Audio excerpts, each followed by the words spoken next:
on hers, and my father had this tiny little black and white one in the kitchen that they used to do. And I was like, guys, I'm actually on the television. Let's buy you some TV. So now, now they're getting hip. I think they just got their first flat screen. No, TV wasn't a part of our upbringing. They felt, and I understand it, they felt that it took away our creativity, that when they would see kids watching TV, there was this listlessness that would happen. And, they said, create your own. Play an instrument. We had to play instruments. We had to read. We had to create our own entertainment. And, for the most part, it was fantastic because I think I do what I do because of it. But on the other hand, don't get me at a game of Trivial Pursuit. I suck. Yeah. At a certain point, there's I think there's a good balance. Yeah. Because TV has great things to offer. Clearly, so do why we're both here. But I think with children, especially in today's era now, I see it with computers and everything is this, and there is something that it's all coming at you rather than you being active, and I think it's creating a bit of a generation of zombies. So how did you get interested in acting then?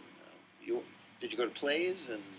Went to plays. I mean, that was one thing. Every birthday, my father would take me to a play here in the city. Mm-hmm. And I think, my father was a writer, my mother was a ballerina, my eldest sister was a ballerina at School of American Ballet, and my middle sister was a singer. So it was like I had to choose something that wasn't that, but still creative.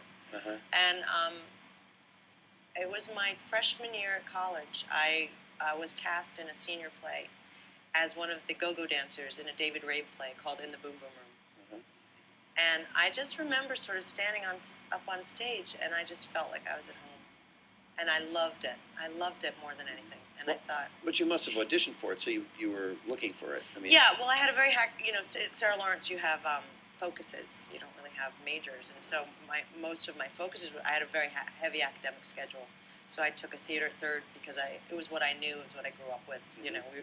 We didn't have a TV, so, I grew up with charades. I was like always acting or doing something. So for me, at that point, I started getting serious when I was 18. Mm-hmm. And you loved it, and so how did you then pursue it? I got an agent my junior year. Really?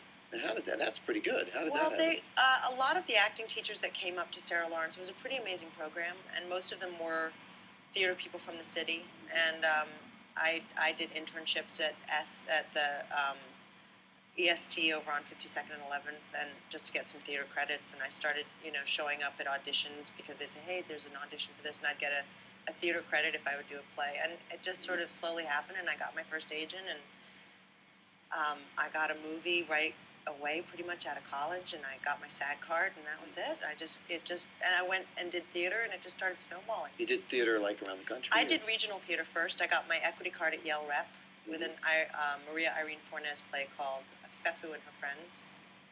And I remember, I had said to myself, if I don't start making a living at acting by 25, I'll be young enough to go back to school and get my law degree or go and try and become a psychologist or, be able to do something where I'm not rejected 25 times a day. That's a lot of fun. I didn't have that in me. I knew that, and I didn't want to live on a futon for the rest of my life. Mm-hmm. So I thought, if I'm not making my health insurance, I had a plan. Mm-hmm.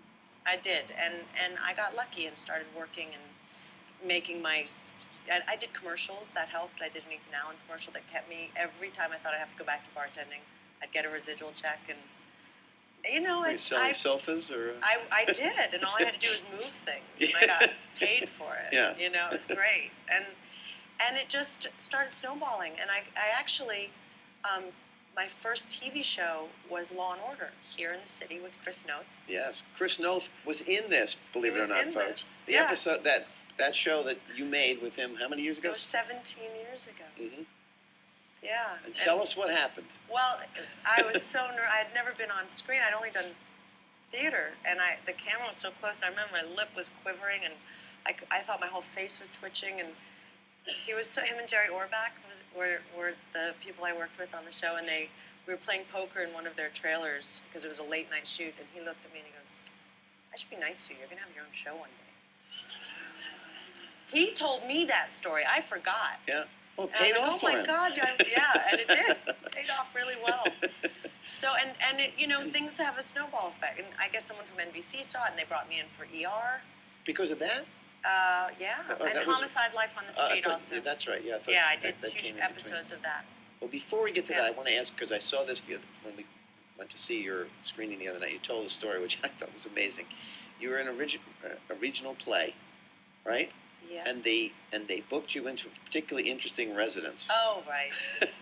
Yeah, well, regional theater, for those of you that don't know, I mean, it's a very respectable, it's what we all start out doing, theater actors. You get to do, the play I was doing was called The Substance of Fire by John Robin Bates, which I then went on to do another play of his at Lincoln Center years later. But Sarah Jessica Parker was doing the lead role on Broadway of his play, and I got the regional. And that was down in Sarasota, Florida, and our housing was an old age home.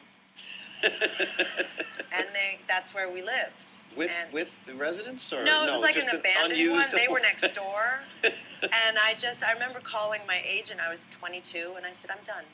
I can't live like this anymore. It was so depressing. It's just hard to be. And it was one of those things where I'd be standing on stage, and it was Battle of the Hearing Aids at a matinee, and oh, her dress is so pretty, and I'd roll my eyes. And it's like after a while, your heart just starts breaking. So I needed to.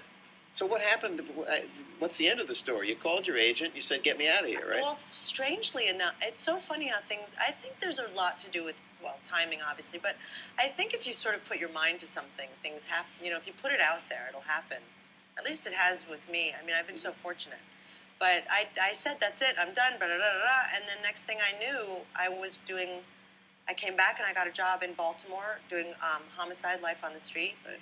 And then I went to L.A. just to visit a friend, and I got this audition for ER. Right. And I did that audition. I got the pilot, but the character died in the pilot. Right. And I came back to New York to do Homicide. They wanted to bring me back as a series regular. Oh, really? Yeah. Oh, I didn't know that. Yeah. And George Clooney called me and left a message saying, I know you think you died, but I think you're going to live. Don't take the job, because I was broke. I mean, I needed to pay my rent. And at what point was that when he called? The pilot had been shot. The pilot had been shot, and it had gotten picked up. Right. And the 5 of them, Sherry Stringfield, Noah Wiley, Eric LaSalle, Anthony Edwards, and George Clooney, was ER. That was the ER, yeah. And I was in the pilot, but I was, out of a 2-hour pilot, I think I'm on screen for 7 minutes. Mm-hmm. But the way it was great is Rod Holcomb, who's now shooting our show, we have almost all our ER directors. It's great. The way he shot my character's suicide attempt was through George Clooney's eyes. So when they tested it in front of the test audiences, my death became this huge ordeal. It's like, no.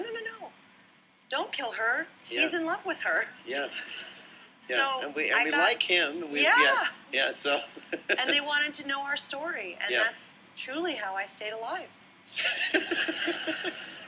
So you got this word, and then George called you, and then subsequently so I said no to the Homicide and sat there like this thinking, oh, so you really didn't know? I didn't know. For sure. I took a chance. Mm-hmm. He sounded pretty sure. Yeah. And I felt like he knew things other people didn't know.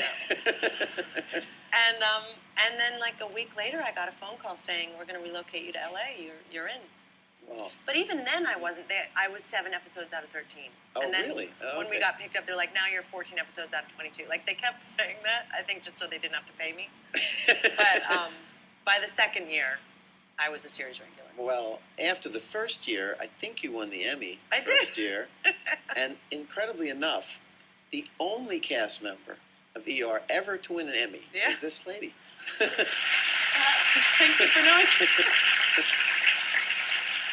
So they obviously wanted. The second year they must have given you all the episodes. Yes, they did. They were very kind to me after that. I don't remember episodes you weren't in. Were you not in? I was in all of them. Yeah. It's just that they kept saying that. Oh, I see. Just, okay, you're going to be in this one too. So that was really your first big thing that you've ever done. Yeah. And here you are, not just in a successful television show, you're in a phenomenon.